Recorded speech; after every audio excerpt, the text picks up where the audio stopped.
कैसी लड़की चाहिए तुझे? बड़ा बनता फिरता है, समझे क्या? हमारे हाथों में शादी की लकीर ही नहीं है। चाहता है क्या तेरी आरज़ू? टफ्फर को स्पेलिंग भी नहीं आते, सॉरी। के चुपके यकुम रमजानुल मुबारक से पीर से इतवार शब 9 बजे। भूल जा ऐ दिल। कैमर सुबिया को वर्गलाता रहा है।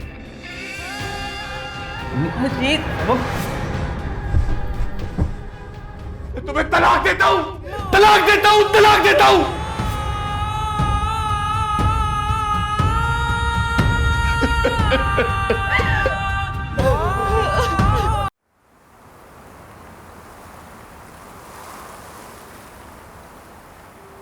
ओफो अहमद, इतनी देर कर दी बेटा। नुसरत के 2 बार फोन आ चुका है। अम्मी, जितना आपने टाइम दिया था ना, मैं उतने में ही तैयार हूँ। नहीं, आप दोनों बहनों को इतनी जल्दी किस बात की है? बेटा, इतने दुखों, परेशानियों और गमों के बाद मिलने वाली खुशी की कदर आज ज्यादा पता चल रही है।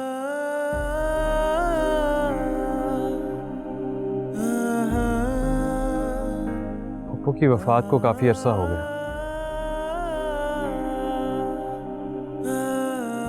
मगर मेरा जहन है कि कबूल ही नहीं कर पा रहा।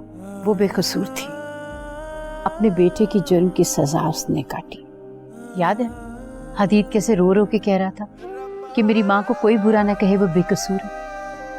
उफ तौबा, मुझसे तो हदीद की हालत नहीं देखी जा रही थी। अब कौन सा संभल गया मम्मी? आपको याद है सोइम के दिन वो क्या बोल रहा था? आप लोगों ने जो सजा देनी है मुझे दे सकते हैं। अब तो मेरी माँ भी जिंदा नहीं जो मेरी सजा पे रोती। अहमद बेटा, क्या तुमने हदीद को माफ कर दिया? नहीं अम्मी, उसने एक मासूम लड़की की जिंदगी उजाड़ दी, अपनी मोहब्बत के जुनून में हम सबको बर्बाद कर दिया, यहां तक कि अपनी मां तक को नहीं बख्शा उसने।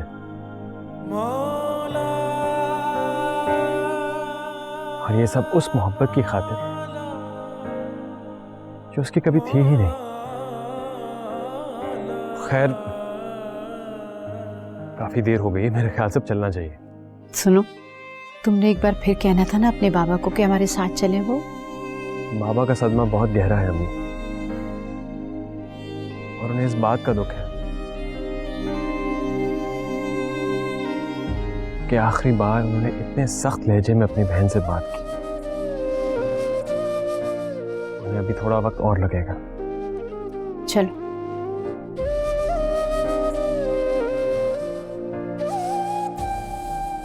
सुफिया बाजी, आपको पता है अहमद भाई और इरशाद खाला के आने का प्रोग्राम कैंसिल हो गया है। क्या कह रहे हो ये तुम?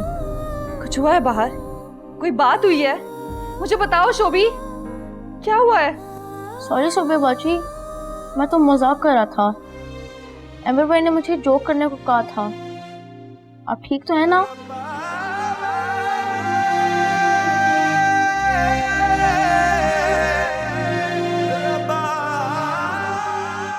हाँ, मैं ठीक हूँ, लेकिन अब उसे जाकर कह दो मैं नहीं आऊंगी। जी सुफिया बाजी।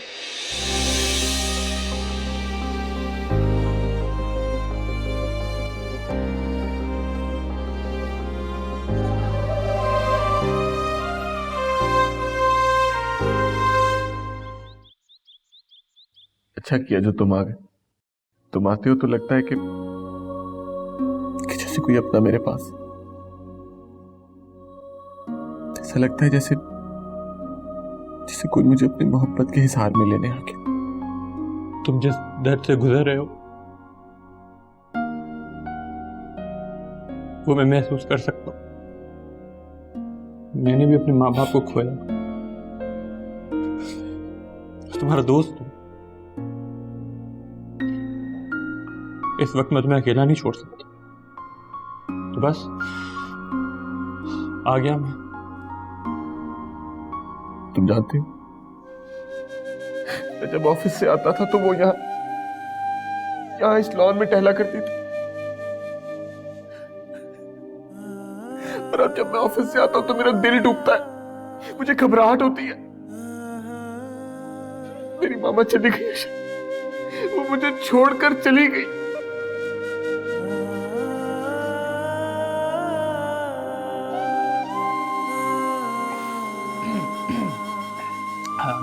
हदी तुम ऐसा करो ना, ये घर बेच दो। इस घर से तुम्हारी मामा की यादें जुड़ी हुई हैं। ये तो काट खाने को दौड़ता हो। मैं पहले ही फैसला कर चुका हूं। ये घर मैंने सेल कर दिया। तो मैं अपने मोहल्ले में तुम्हारे लिए घर देखूं?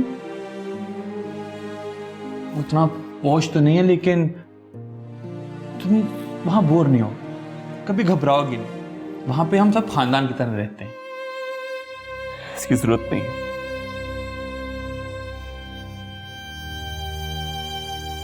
मैं ये सब कुछ छोड़कर बहुत दूर जा रहा हूं। पर कहां? इस तरह रो रो कर तो तुम आशी को और परेशान कर दोगी। हमने शादी के वक्त भी तुझे रुखसत किया था। जरा सोचो, अगर उस वक्त उसे अपने साथ ऑस्ट्रेलिया ले जाता तो क्या तुम्हारा यही हाल होता? इसी बात का तो सदमा है कि हमने इतने मानों से उसे रुखसत किया था। पूरे खानदान में इतना शानदार ससुराल किसी लड़की का नहीं था। लोग हसरत से आशी और अहमद के जोड़े को देखते थे। बस लोगों के बारे में सोचती रहता। कभी सोचा तुमने कि हमारी आशी वहां खुश नहीं थी, क्योंकि अमर ने उसे ज़हनी तौर पर कबूल ही नहीं किया था। वो खानदान वालों की रश्क-आमीज़ नजरों की खातिर बज़ाहिर हंस हंस कर और अंदर से रो रो कर जिंदगी गुजार देती। क्या करूं शाहनवाज, आशी को अकेले इतनी दूर भेजते हुए मेरे दिल में हौल उठ रहे हैं। देखो इकरत, कितने फख्र की बात है कि हमारी बेटी पीएचडी करने के लिए ऑस्ट्रेलिया जा रही है। कितना शानदार फ्यूचर होगा उसका, ये सोचकर तो दिल खुश हो जाता है। वैसे ऐसे मियाँ बीवी मैंने आज तक नहीं देखे। इतने प्यार से 20 लाख का हक मेहर उसने बीवी के हाथ में थमा दिया, और उससे भी ज्यादा मोहब्बत से उसका एडमिशन करवाकर उसे खुशी खुशी ऑस्ट्रेलिया भिजवा रहा है। और बीवी को देखो, उससे ज्यादा खुशी खुशी रवाना हो रही हैं। तुम मुझे अब बता रहे हो तुम जा रहे हो? मुझे बताया तो होता। तुम्हें ही तो बताइए है सिर्फ बात। यहाँ तक कि खानदान में भी किसी को मालूम नहीं। बस जाते जाते एक काम करना चाहता हूँ। शाह मामू से माफी मांगना चाहता हूँ अपनी उन गलतियों की जिन्होंने उन लोगों को उस अज़ियत और दुख से दो चार किया जब शायद वो डिजर्व नहीं करता था। पर वो तो तुमसे बहुत नफरत करते हैं। उन्होंने मुझे एक बाप की तरह पाला है। मामा और मुझे अपनी मोहब्बत, अपनी हिफाजत के हसार में रखा है हमेशा उन्होंने।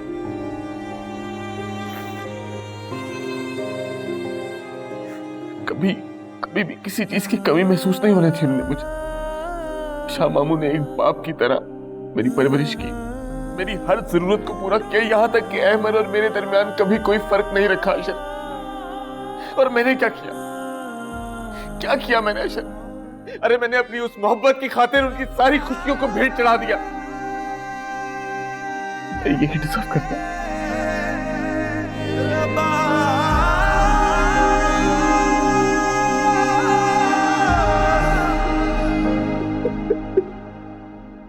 डैडी, सोया बाची मुझसे और आपसे नाराज है। वो कह रही है कि नीचे नहीं आएंगी।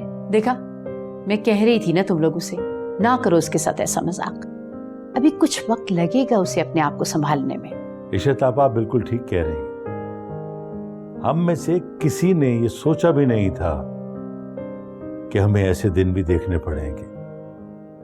ये तो अल्लाह का शुक्र है कि सब ठीक हो गया और हंसते मुस्कुराते दिन फिर से वापस आए। लेकिन हशाम अभी तक अपनी बहन की मौत के सदमे से बाहर नहीं निकले। दिल बुझ सा गया है उनका। हम लोगों ने इतना कहा उनसे कि चलें, कोई बड़ी तकरीब तो कर नहीं रहे, सुबह को अंगूठी पहनाएंगे, जल्दी वापस आ जाएंगे, लेकिन देख लें, मना कर दिया उन्होंने। इशरत आपा, वक्त बहुत बड़ा मरहम होता है। आप देखिएगा, इंशाल्लाह अहमर और सोबिया की शादी के बाद आहिस्ता आहिस्ता वो खुद बहल जाएंगे। खाला, मैं और शोभी जाकर सोबिया को मना कर लाते हैं। आप तो जानती हैं बचपन से उसकी आदत है ये। जब तक कोई मनाए ना तब तक मुंह फुलाकर बैठी रहेगी। हाँ बेटा, ठीक है, जाओ। नहीं दानिया, इतना आसान नहीं होगा। अहमर को भुला देना, उसके साथ गुजारा हुआ वक्त मैं अपने दिल में छुपा कर रखूंगी, लेकिन उसे अपनी जिंदगी का रोग नहीं बनने दूंगी। मेरा ये पीएचडी का ख्वाब,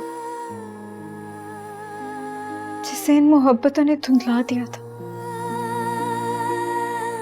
अब फिर मेरी आंखों में उतर आया। दानिया, अम्मी को बहुत अच्छा लगता था ना, अहमर का बड़ा सा घर, उसका स्टेटस। अब इंशाल्लाह वो किसी दामाद पे नहीं, अपनी बेटी पर फख्र महसूस करेंगी। देखना तुम। आशी, अब तुम मुझे कॉम्प्लेक्स में मत डालो। वैसे अगर मैंने अशर से तलाक ली ना, तो मुझे तो फुट्टी कौड़ी नहीं मिलनी। स्टूपिड, इतनी बदफाल बातें ना अपने मुंह से ना निकालना आइंदा। माशाल्लाह, इतनी प्यारी जोड़ी है तुम्हारी और अशर की। अल्लाह तुम दोनों को किसी की नजर ना लगाए। वैसे आशी, क्या तुम अब दोबारा शादी नहीं करोगी? नहीं दानिया, फिलहाल तो मैं इस बारे में सोच भी नहीं सकती। अभी मैंने अपने करियर पे फोकस करना है। मेरे दिल में ऐसी किसी मोहब्बत की अब गुंजाइश ही नहीं रही। वैसे भी अब अगर मैंने शादी की भी ना, तो मैं उससे करूंगी जो मुझसे बेहद मोहब्बत करे। मैंने तो बाबा अब मोहब्बत करने की गलती नहीं करनी। ये लड़के ना फजूल होते हैं। वैसे ये ट्राउजर मेरा है जो तुम लेके जा रही हो, रख लो। दानिया दो। इधर आओ।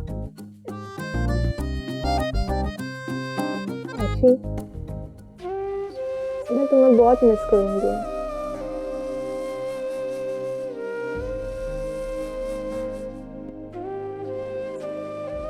मैं ज्यादा। चलो करो, वो भी रखो।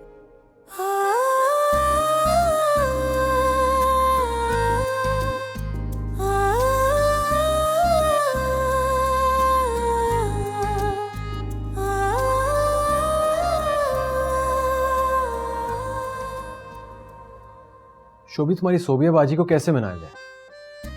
सोचो। क्या पता? सोचो सोचो। आप मुझसे क्या पूछ रहे हैं? एक काम करते हैं, मैं अपने कान पकड़ता हूँ और तुम अपना नाक रगड़ो। नहीं नहीं आमिर भाई, आप अपना नाक रख लें और मैं अपने कान पकड़ लेता हूँ। मुझे तुम दोनों से ही बात नहीं करनी, जाओ यहाँ से। पता है शोभी, बाहर से तो तुम्हारी सोबिया बाजी बहुत खफा है, लेकिन दिल ही दिल में वो शेर पढ़ रही हैं। सुनाऊं? श्योर। हूं तो खफा उससे, पर जाने फिर भी क्यों, ना चाह कर उसी को चाहना मुझे अच्छा लगता है। आपने क्या उनको कोई जोक सुनाया है जो इतना हंसना शुरू हो गई है? हंसी तो हंसी हंसी।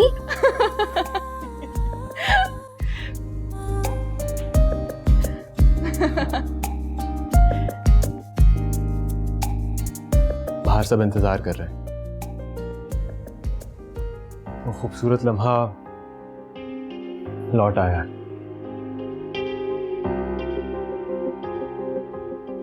जो वक्त ने कभी हमसे छीन लिया था।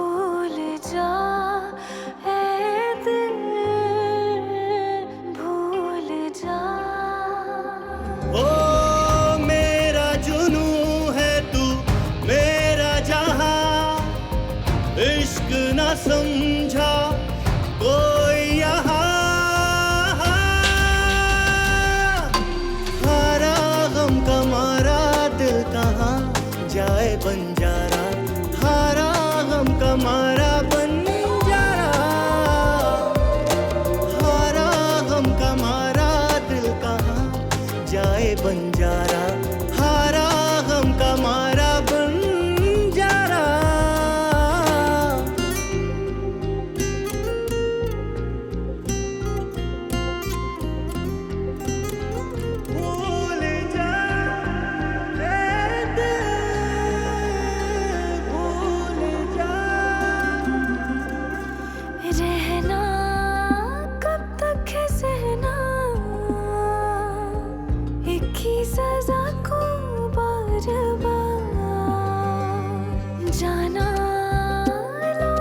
क्यों नहीं ये बात समझ में आ रही कि सोबिया की मर्जी से ये सब कुछ हो रहा है? अपनी उस मोहब्बत, उस जुनून के तूफान में तुम्हें कहीं अपनी माँ नजर नहीं आ रही हदीद? तुम तो मुझे बहुत चाहती थी। अब उठे ना, अब आंखें खोले। अब आपको मेरी कसम, आंखें खोले।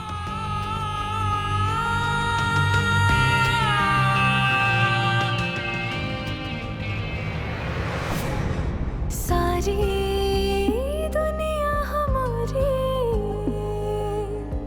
क्यों लुट गई है खुदा, रूठा दिल कहीं टूटा, बीता हर पल है सजा।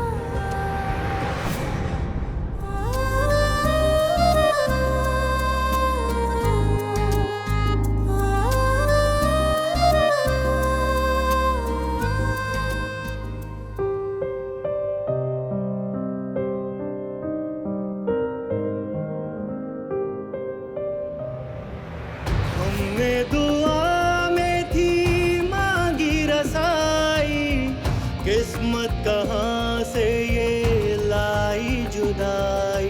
हम वहीं हैं अब तक खड़े, रूह से दिल तक तुझसे जुड़े।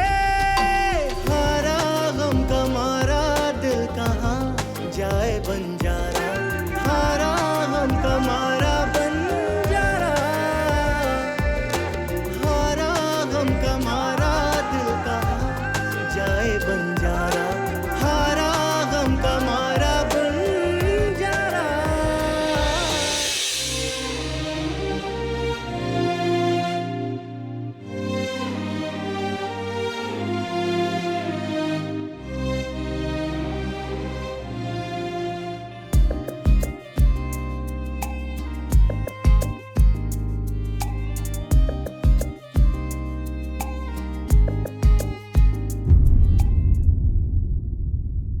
भूल जा ऐ दिल।